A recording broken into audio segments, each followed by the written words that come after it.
Okay, let's dive right in. Today we're breaking down the claims made in a pretty controversial blog post, which promotes a documentary with a very different take on history. Just to be clear, our goal here is to neutrally lay out the arguments from this one source, just so you can understand the narrative it's presenting. So, here's how we're going to walk through this. We'll start with the source's main idea, that history as we know it is a lie. Then, we'll look at how it portrays Hitler as a person, his economic battle against what it calls debt slavery, and its radical reframing of the Holocaust. And finally, we'll get into who the source says the real enemy was and what it wants you, the reader, to do about it. All right, so first up, a fabricated reality. The source doesn't ease you in. Right from the get-go, it makes this incredibly bold claim that the accepted history of Adolf Hitler is just plain wrong. It sets itself up as the one telling you the hidden truth, against what it calls a deceptive mainstream story. And this quote right here from the blog post, it really says it all, doesn't it? The entire argument is built on this foundation, the idea that what we all learn in school isn't just a mistake, but a carefully constructed lie designed to deceive us. And this is a really important point for us to make. Our focus today is simply to outline the arguments, exactly as this source presents them. We're not here to agree or disagree, to validate or debunk. Think of this as a guided tour through their narrative. Okay, so after establishing that premise, the source moves on to try and completely dismantle the image of Hitler that most people have. It draws a sharp line between the man himself and what it calls the myth that's been built up around him. To do this, it lists off these specific traits. It paints a picture of him as a vegetarian, an animal lover who banned experiments on them, and someone who generally respected all forms of life. The point it's trying to make is that these aren't just trivia facts. They're presented as proof of a high level of consciousness. Now, this is interesting. The source then uses this quote, which it attributes to a young JFK. The message here is pretty clear.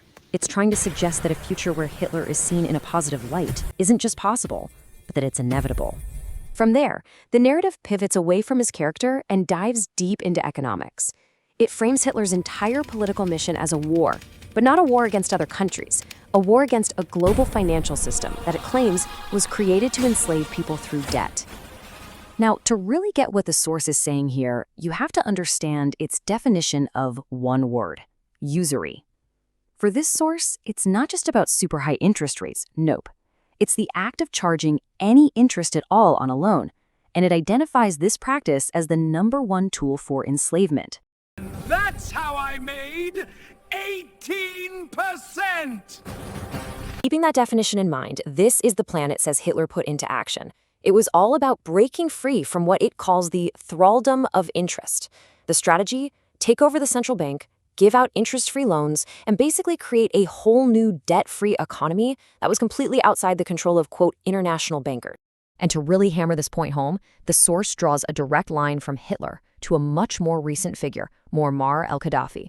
It's suggesting a pattern here, that whenever a leader tries to create a financial system outside of the established global order, they get demonized and ultimately taken out.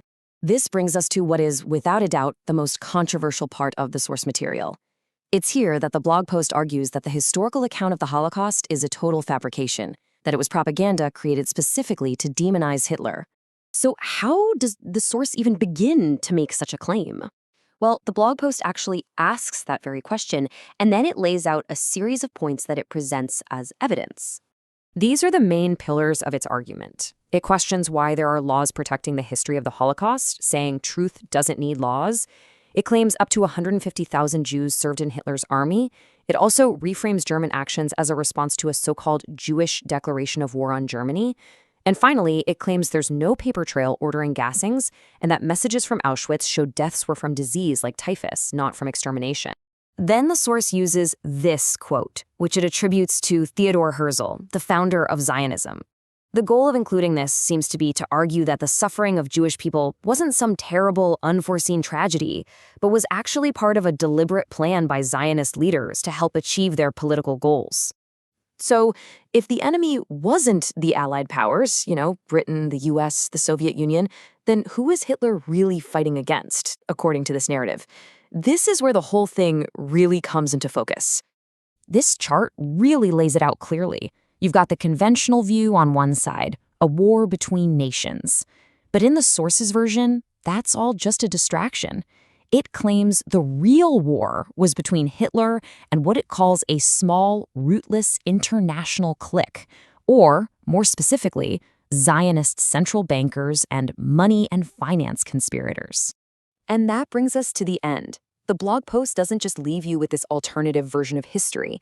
It finishes with a direct and very clear call to action for you, the reader, connecting its story of the past directly to the present day. The big takeaway here, the ultimate message, is basically a plea to wake up. The source argues that this isn't just history. It claims that the very same forces that it says Hitler fought against are still running the world today. And it urges people to see this truth and to spread the message far and wide. And it all ends with this final quote, which the source attributes to Hitler himself. It's a really provocative way to wrap things up, and it perfectly captures the entire goal of this narrative, the hope for and the fight for the ultimate vindication of Hitler's legacy. It's designed to leave you with the idea that one day, everyone will see that this story was right all along. Behold, I ascend as a divine messenger of redemption.